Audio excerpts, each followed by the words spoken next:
your host, Andrew Romanella. When you play Battle in Mario Kart and you don't turn off any of the items, there are bananas everywhere. I mean, it's like you're losing your balloons because you're slipping on bananas left and right. Bananas everywhere.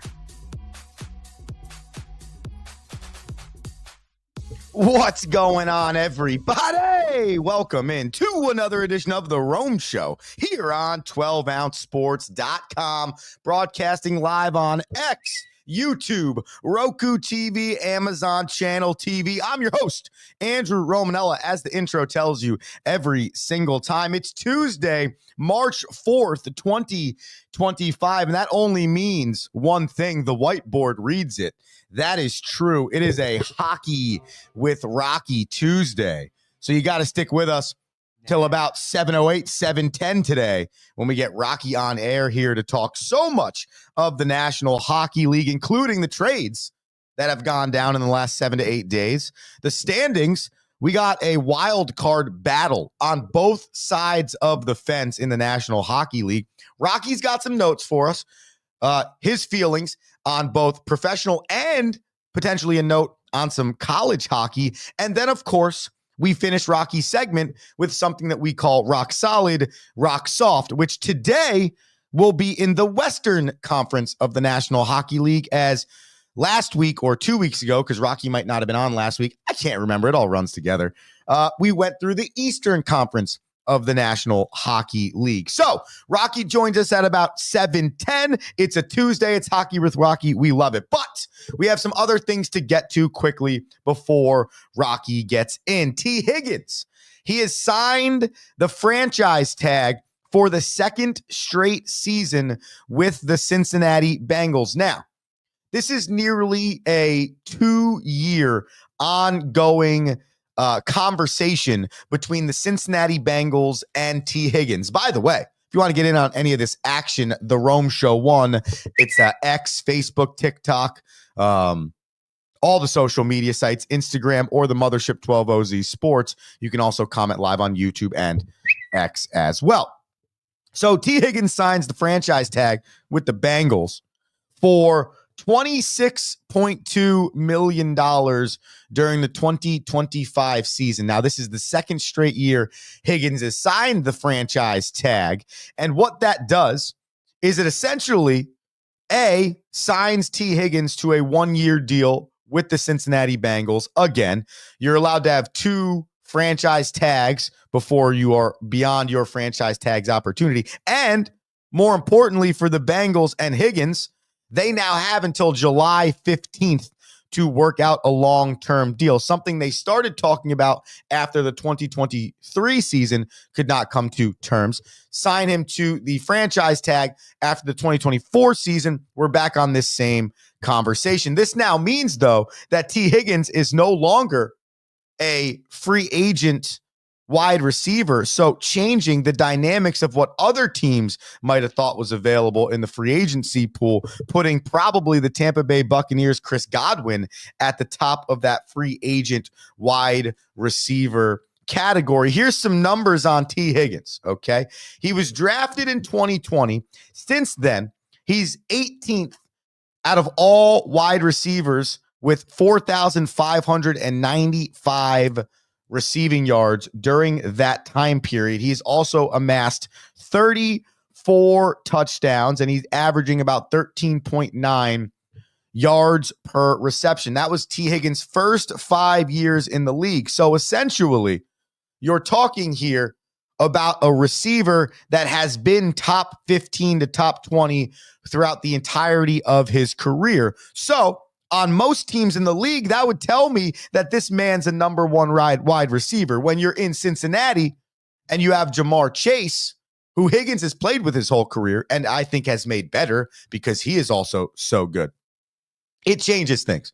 So he is by nature a number 2 wide receiver in Cincinnati, where his numbers and his ability might show he's a number 1 wide receiver. I tried to do some digging and get some idea of what could a contract be for a guy like T. Higgins. What could Cincinnati offer him? Because they also have to sign Jamar Chase and others that would be big time a part of their franchise's long-term plan. So I looked at Davante Adams.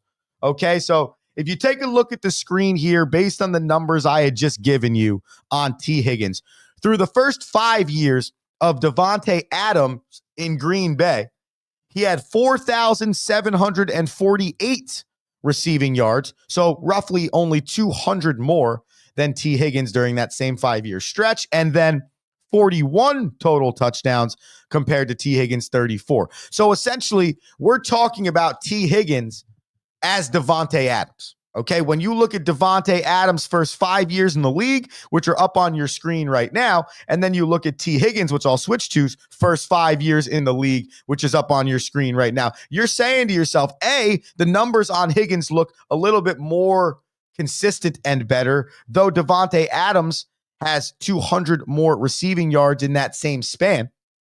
At the end of the day, Davante Adams, after that 5 years, signed a 5-year, $140 million contract with the Oakland Raiders. That's essentially an average value of $28 million per year. Well, if the franchise tag on T. Higgins is $26.2 million this year, and Davante Adams, who I think you can kind of look at as the same caliber wide receiver just 5 years ahead of T. Higgins, signs a 5-140, you're saying that's probably the area that Cincinnati needs to fall in if they want to keep T. Higgins. If I'm Cincy, I'm going 5 or 6 years because the man's 26 years old. So if I can keep him till he's 32, if I can keep Jamar Chase and him together for the next 5 years with Joe Burrows, I'm satisfied. So I'm thinking you go 5 years, 150, right? I mean, I don't see that's 30 a year. I think 5 years, 150 is a really good contract offer for T. Higgins. But I think if you're Cincinnati, you don't want to watch this man walk out the building.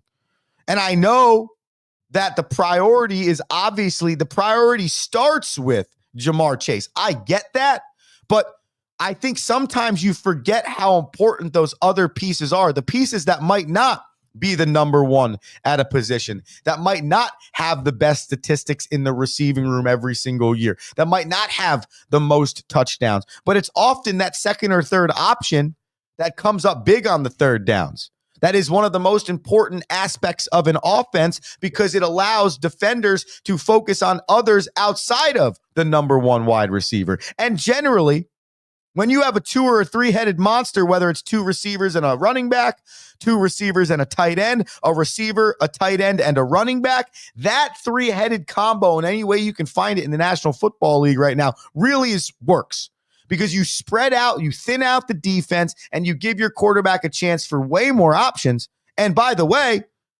as mentioned in the open, T. Higgins is top 20 in receiving yards and touchdowns over the last 5 years. So he's clearly an elite wide receiver.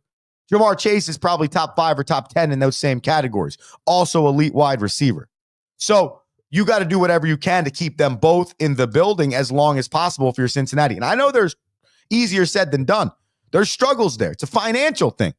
But looking at the numbers, looking at other receivers compared to T. Higgins, give him 5 for 150 and go work on Jamar Chase. The Rome Show, 12ozsports.com. We broadcast live on X, on Roku, and on Amazon TV. It's 7-Eleven. No, not the convenience store. Yes, on a Tuesday. And yes, that only means one thing.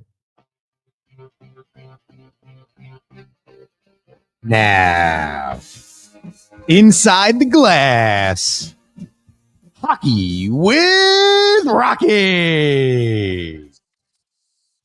What's up, everyone? I'm Seth Jones. I just got traded to the Florida Panthers, and I am feeling good after my first game in Florida. What's up, everyone? How we doing, man? How we feeling?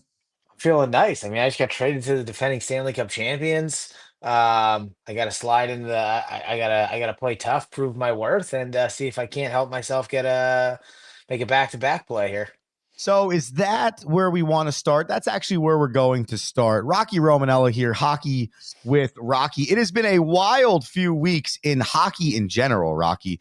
But over the last week and change, the trade meter has escalated to the nth degree.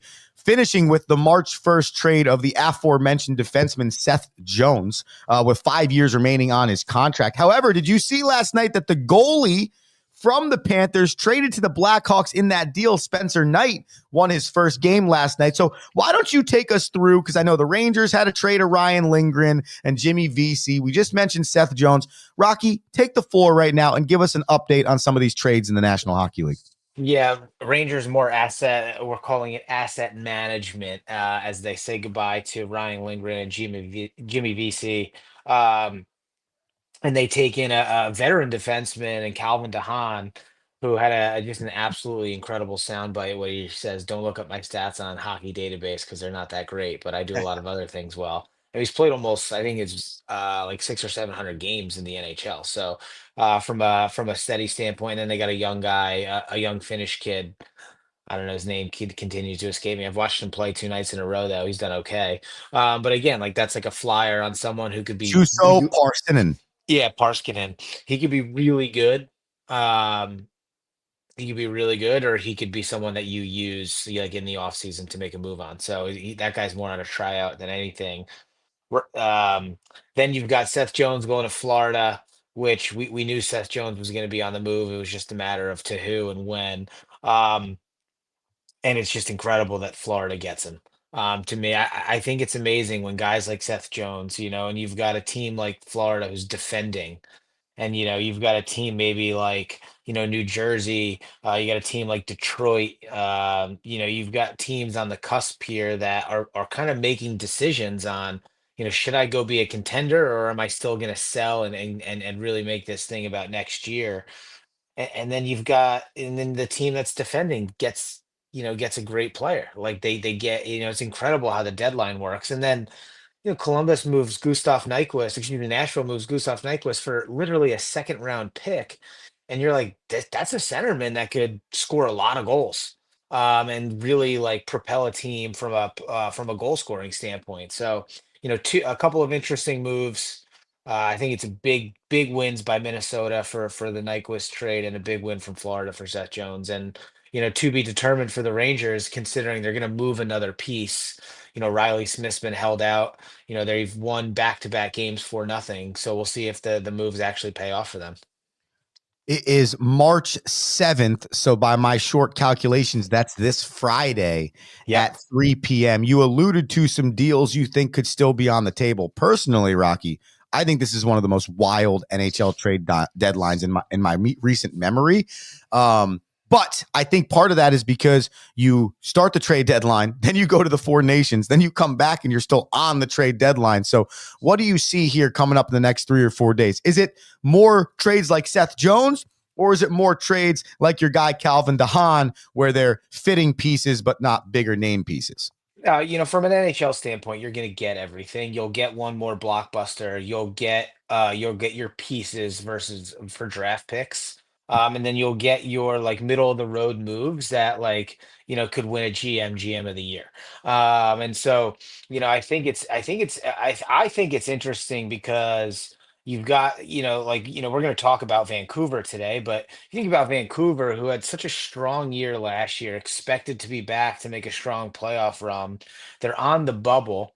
They've already traded away their A+ centerman and JT Miller, and that's obviously proving to be, in the Elias Pettersson JT Miller feud. It's pretty obvious that they chose the wrong guy. You've got someone like Brock Besser, who is a UFA at the end of the year, and you're like, okay, I could either go buy and look for someone that's going to bolster me into the playoffs, or I could get rid of this piece like Brock Besser, pick up some, and really kind of, you're not saying you're out of it, but I mean, listen, like you're right there. So depending on your buy or sell, it's going to kind of determine what it says to your team. And I think that there's more teams like that than realize. Like, if you look at, even in the East, like what is Columbus going to do with Ivan Provorov? I mean, coming into the year, pretty much number one trade piece for the entire league is that defenseman. And now they find themselves in the first wild card spot, seemingly on a heater, and they're 6 points out of third in the Atlantic. And if they continue to play the way they do, they're going to they're going to secure their spot to the playoffs. Like, do you hold on to him till the summer or not? Well, while you mentioned that, I'm going to throw the standings for the Eastern Conference up on the board. I think we should take the people through it because I don't think you realize, if you're not a everyday hockey fan, how tight the race down the stretch is, especially for the Eastern Conference wild card. Last night, I was looking at it and I'm saying to myself, oh my gosh, if you think about it, every single team technically on your screen right now, Rocky, is possible for them to make the playoffs. Like, do I think Buffalo makes a 12-point uptick from last place to third wild or second wild card? No. But the fact that you look at the screen right now and you say, well, there is a world where they could actually make the postseason, I think is, one, awesome for the hockey fan, Rocky, but two, how the hell do you predict this? I don't know what's going to happen. What are your thoughts? Well, that's the interesting thing. I mean, think about it. You asked me about the Devils, last week, and I'm like, well, their lead is just too big. Well, the Devils just lost Jack Hughes, and the Rangers are now 6 points out of the third spot in the Metro with 20 games left to go. And you're like, well, okay, well, the Devils need to keep winning games. And you look at Columbus, who was where the Senators were, over 2 weeks ago when we first talked about them, and you're like, hey, it's a magical year. There's a lot of positive going on there, but I just don't know if they've got the magic. And now after the Four Nations, after a huge win at Ohio State at the Horseshoe, and now they're sitting where they're at, and you're like, oh, well, I don't know. I don't see how Columbus doesn't make it. You look at Ottawa, and you're like, Ottawa on the rise with Brady Kachuk. And, Brady Kachuk standing at a home game last night, listening to his home fans, boo the US national anthem. And you're sitting there wondering, like, hey, is that the kind of thing that actually makes this guy say, you know what, you're free to send me wherever you want to go. Here's my list of 10 teams. I'll I move. hope. Right. And so there's a blockbuster potential now. Like, Boston Bruins have been, kind of like, I don't think the Bruins are going to recover. Look at the goal differential. Ottawa has a better chance. Like, Detroit, can they right the ship? You know, um, but goal differential has been the one telltale sign when it's just this tight, at least the last couple years. All right, let's flip the script now because I want to check out the Western Conference standings. Then we have to pay our bills and do a quick commercial break, and then we can kind of come back and go rock solid, rock soft, and Rocky's notes. So here's the Western Conference. And reminder, on the backside of this commercial break, I'll be asking Rocky 4 questions, rock solid, rock soft, on whether or not he believes in some of these teams. But I need you to stay with us for 5 more minutes before you get that info. Rock, go ahead. So the team I want to point out right now is on the West is the Los Angeles Kings. It's interesting that they've just lost. I don't know why yours says four in a row. I've got three in a row on mine, but anyways, the last time I saw them play was the win before this 3-game losing streak, and I'm like, man, they look good. These guys are fast. They skate hard. They've got good young talent, and so I'm kind of all in on the Kings kind of being in. But you look there, they've lost three. They're at 70 points. You've got Vancouver behind them. You've got, like, I don't know if Anaheim's gonna catch them, but like, Anaheim's got a trade piece in their captain in Racco Gudis. Like, does Anaheim move him?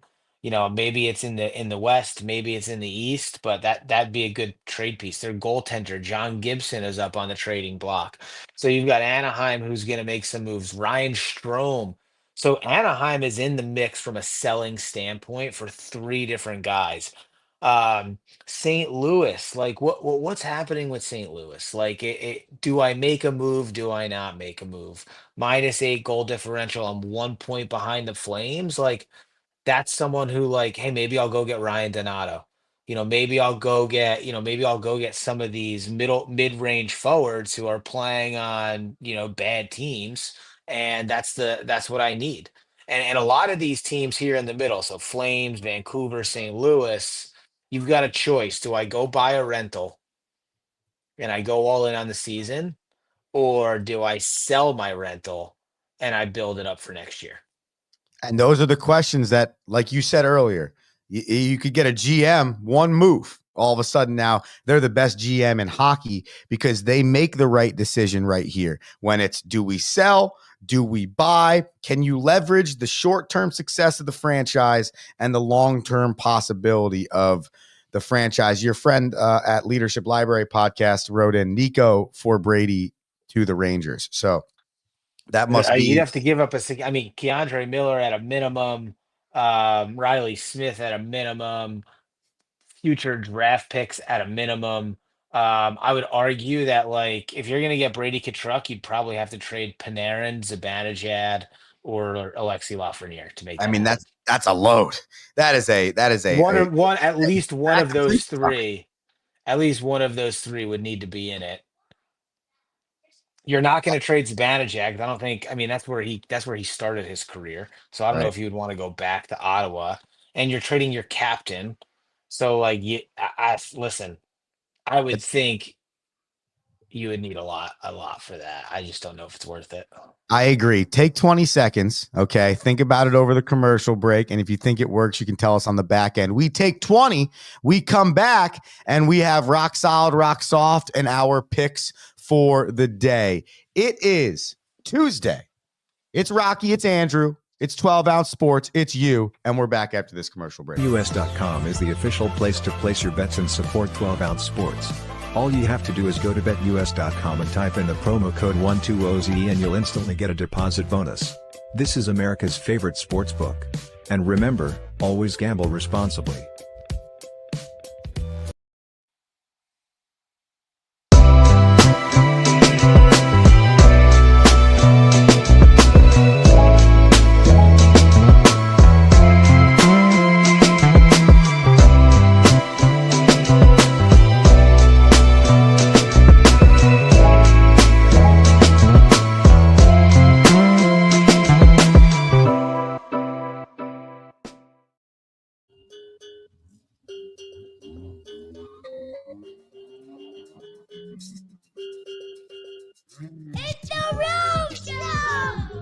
That is right. It's the Rome Show. It's the Rome's Show, as you see on your screen. Andrew Romanella, Rocky Romanella, Hockey with Rocky. It happens weekly on a Tuesday.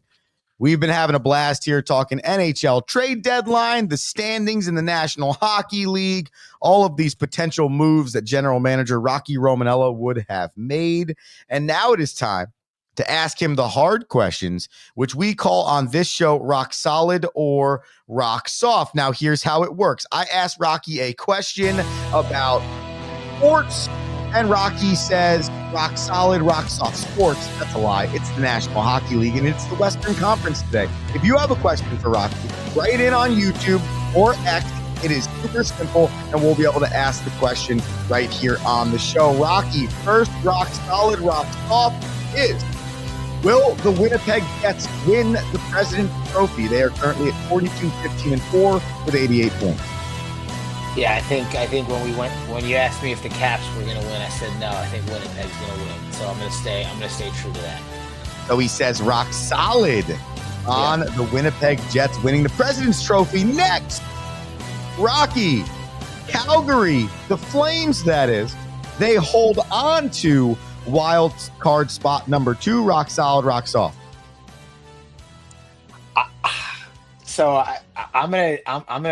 I'm gonna make a bold prediction here. I'm gonna go soft on the Flames. Wow. Okay. Why? I'm gonna go soft on the Canucks. I'm gonna go soft on the Utah Hockey Club, and I'm gonna go solid on the Blues, sliding into that last spot. You didn't even let me ask you all the questions? Well, you got. That's my bad.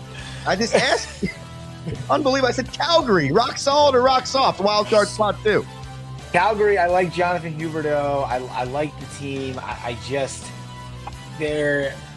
don't know. They're 11-13 away, got a minus 21 goal differential. I just don't know. In 20 games, can you really flip the script enough to be the playoff contender? Are you going to win 5 out of those games? At least 5 for sure. You're probably, let's just say you go 500 and you win 10, right? I think Vancouver's good enough to win 8 to 10. I think Utah's good enough to win 8 to 10. But the team that I would think has a little bit more magic is St. Louis, and I'd actually put a little bit more stock in Utah just based on their youth. But I mean, Utah is probably going to move Nick Bjugstad, which is a nice piece. And Vancouver's got to make a decision on whether to sell or buy. I don't know. I like St. Louis over all three of those teams to sneak in. Okay, so Calgary, I'm going to say that's a rock soft Yeah, from I'm gonna be Rocky. soft But on it. you mentioned the Canucks, rock solid, rock soft. The Canucks make the playoffs. I'm soft on the Canucks because they are in shambles. They made a bad roster decision. They let their roster get the best of them. They let their team, they lost the room for a little bit. There's questions on whether or not the Canucks blocked Quinn Hughes from going to the Four Nations. Rick Yeah, that was Tocchet an is the interesting coach story. of Canada. So there's just too much team turmoil, like swirling in the media for me to believe in them. Okay, finally, because you did say this, and I left this one for the last because I think people might forget that this is in theory not an inaugural team, but it is an inaugural team in the Utah Hockey Club. Rock solid, rock soft. They find their way into the postseason. Listen, I love their captain Clayton Keller, and I love what Utah's done. As you know, I'm actually happy the Yeti didn't get approved, and like I'm the guy voting for Utah HC to stay Same. in forever, and you can just Yep. have the Yeti as your mascot, like no big Correct. deal. No big deal. That's what I want. So I love everything that they're doing. I do think that they're probably a year away, and they'd be smart to use Bukestad as a trading block to bolster a little bit more. They can go all in. They don't have to move huge pieces, but I do think if they have some rentals that they can move to bolster their lineup long term, I don't see why you don't take advantage of that just based on kind of where you're at in the history of the organization. Like we're in a great spot. Great first year in Utah. We've climbed from the depths of the bottom of the league, into like playoff contention. Like let your youth go, sell what you need to sell for your depth, and like may the chips fall where they may, which is why I think like a more seasoned team like St. Louis is probably more solid to get in. So I'm soft on Utah to make the playoffs, but I'm solid on them, to be there next year and long term. I love it. That is great stuff. Rocky on Rock Solid, Rock Soft gives us 4 every single week. His thoughts on the National Hockey League and his feelings as we head towards the postseason. Rocky, we end the show with your notes every single day. So the floor is yours. Finish up. What do you got for the people? Couple of guys I'm interested in where they're gonna land. Trent Frederick from Boston, tough forward, 2.3 million a year, great depth forward. I'm interested if the Penguins will move Ricard Raquel, who for me has just been an absolute Ranger killer like his entire career. I'm curious to see where Ryan Donato goes. I'd be interested to see if Ryan Strome goes anywhere from Anaheim. The one I am 100% paying attention to is Ryan O'Reilly, someone with a big Stanley Cup pedigree, but worth $4.5 million a year, and as a part of that failed Nashville experiment. Another person that's got an interesting ring to it is Brandon Tanev from Seattle. So it's going to be, I think it's going to be an active 48 to 72 hours here. So pay attention to those names. And then finally, big shout out to the University of Delaware Fighting Blue Hens who take down the Syracuse Orange Hockey Club 5-4 in overtime for the ESCHL championship over the weekend. Go Hens, bro. That's exciting.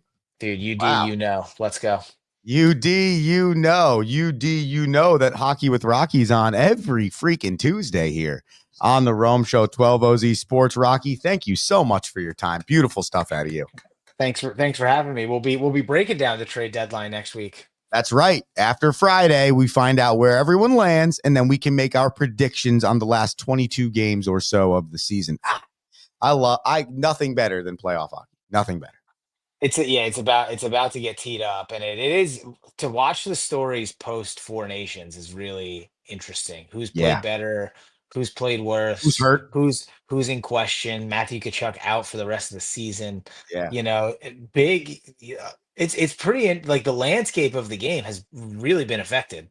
Yeah, it's almost like it's shifted to a place where you're like, it won't go back to the way it was 3 weeks ago. It's a completely different dynamic now. Even watching the Islanders last night, Brock Nelson, he has no business being on Team USA, but like all of the Islanders guys were like, man, Brock Nelson's been amazing since he's gotten back. Well, I'm like, yeah, I'm sure he has. The guy felt like he was like worth nothing on Yeah. the international stage. He's like, I got to step it up. So he Yeah. shows up, and then, you know, but then you've got some others that like maybe have struggled a little bit, so it's pretty crazy. It is pretty crazy. We're back next Tuesday with Rocky, Hockey with Rocky. Thank you very much, sir. See you All next right, week. ladies and gentlemen, let's finish it. We finish the show every single week with our favorite segment, which we call the Bananas. Ba ba ba ba banana. Ba ba ba ba banana.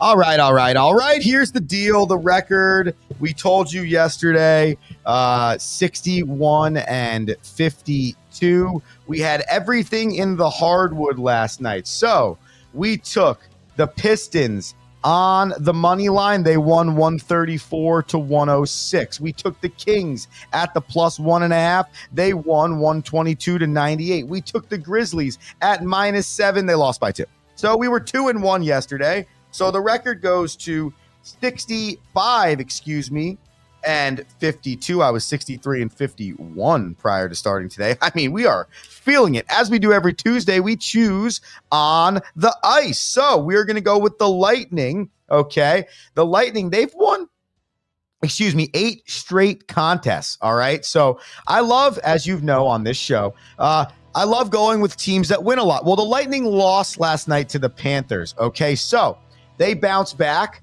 They come and they play the Blue Jackets, who are an okay team. I'm going to take the Lightning on the bounce back tonight. They're at home, though. It's a back-to-back. So give me the Lightning. I'm just taking it straight up on the money line. Just give me the Lightning straight up on the money line against the Blue Jackets to bounce back tonight. And then the Ducks, they are in Edmonton to take on the Oilers. Rocky mentioned the Ducks trying to make a decision. Are they selling or are they going after this thing because they're kind of in that limbo area? All I know is they are the best team against the spread in the National Hockey League. So I'm going to take the Ducks at the +1.5 against the Oilers because, in my opinion, they are so good at covering. And then, in my opinion, that's your Daily Bananas, and those are your picks, and you should stick with us because we're 12 games over 500. I'm Andrew Romanella.